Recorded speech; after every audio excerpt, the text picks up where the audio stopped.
Hello, my name is Rich Howard, owner of Architectural Builder Supply, and this video is to bring you a closer look at the accurate number 1425 SD Quaker Bronze automatic door bottom. So this is an automatic door bottom, surface mount by Accurate. Okay, the 1425 is representative of that description. The S, the S is part of that part number. The D is a reference to the finish, the bronze finish. Okay, 36-inch in length.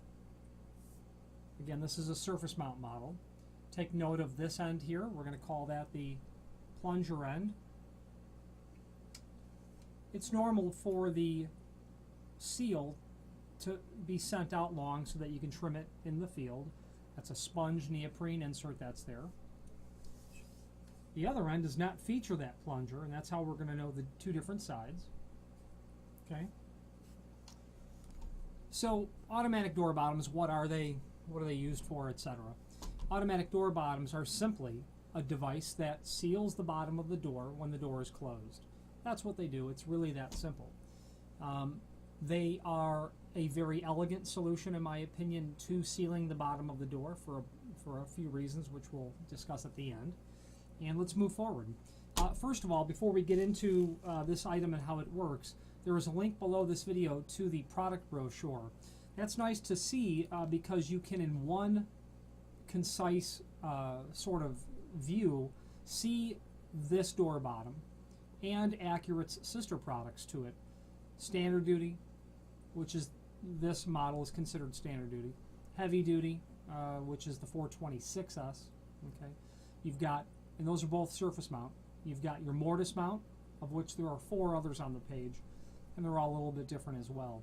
The mortise mount model that we're looking at here is, again, the standard duty, and you could actually also mortise this flush to the face of the door if you wanted to route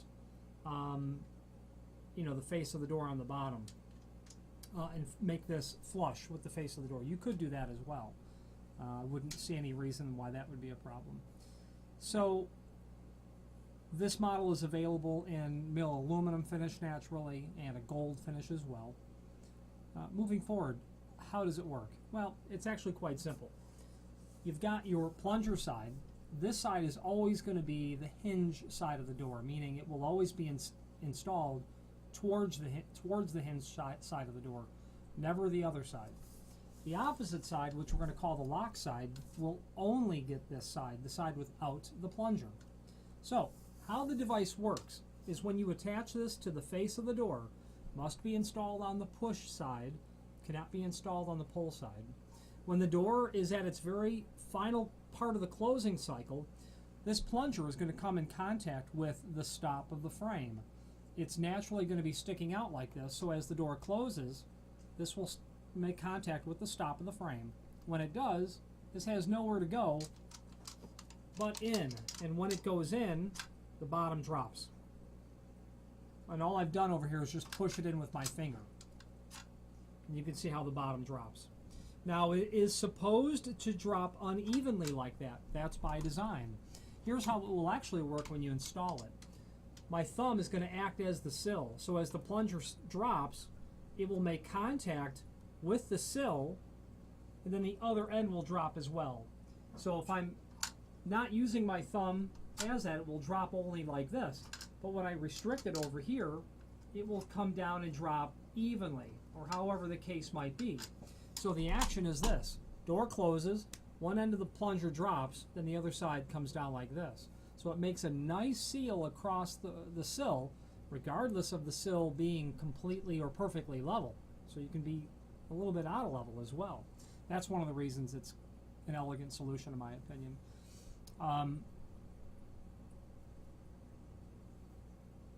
That means, since the plunger has to come in contact with the frame, it can only be installed on the hinge side. If you installed it on the lock side, it would never work. because it'd be sticking out and hit the face of the stop. So, how to go about ordering this? You're going to want to measure the door, and it's listed in the website in several standard or common lengths: 32-inch, 34-inch, 36-inch, etc.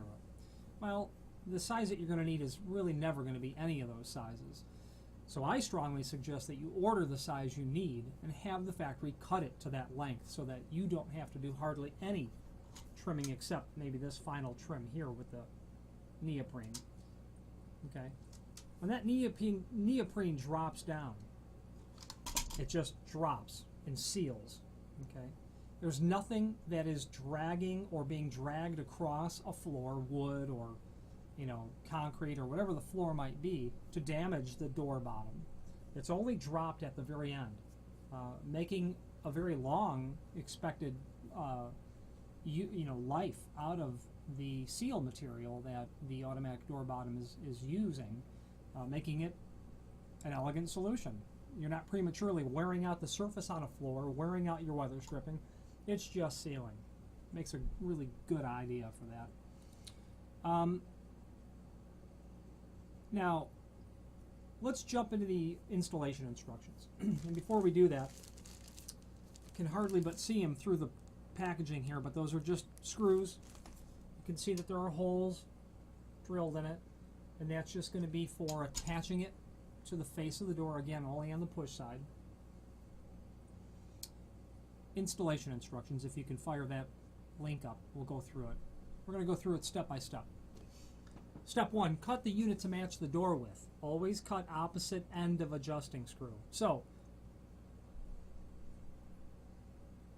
cut unit to match door width. Well, that's not accurate. Here's why. When you close the door and you measure between the stops, you're standing on the push side, you'll have a dimension, and that dimension will naturally be different than your door width. So you're going to want to close the door when you're standing on the push side, measure between your stops, and then deduct about 1/8 of an inch. That will be the actual size this needs to be cut to. Okay. Now you can see that the sealing bar is not flush with the end of this, and that's because when the item actually works, it has a tendency to kick out a little bit. So what they're going to want you to do is to draw back the length of the sealing bar at about an additional 1/8 of an inch compared to what the overall length is. So if you've got a 36-inch frame opening, let's say you have a steel door, 3-foot steel door, it's actually 35 and whatever, 13/16, doesn't really matter. Your stops are 5/8, so you've got 36 less 5/8 and 5/8, so 1.25 inches. So now you're at 35 3/4. I would order this about 35 5/8 is what I would do. If you order it from the factory pre-cut, you don't have to worry about cutting it, potentially damaging it, cutting it on the wrong end, not cutting the sealing bar correctly. The factory's got to cut the material from full, 18 or 16-foot extrusions or whatever it might be. They might as well just cut it to the length. It could be that you can't get to the job site to measure them. It could be that you don't want to, or whatever the case might be. But I'm a fan of just letting the factory cut it. They're experts at doing it, and they're going to take all the responsibility of any errors, let's say. Step 2 is to undercut the sealing bar by 1/8 of an inch. We've discussed that. If you order it pre-cut at the factory, they'll obviously take care of that. Depending on the part number, make groove the full width of door. So this is a full surface mount. You're not going to groove anything because it's surface mounted.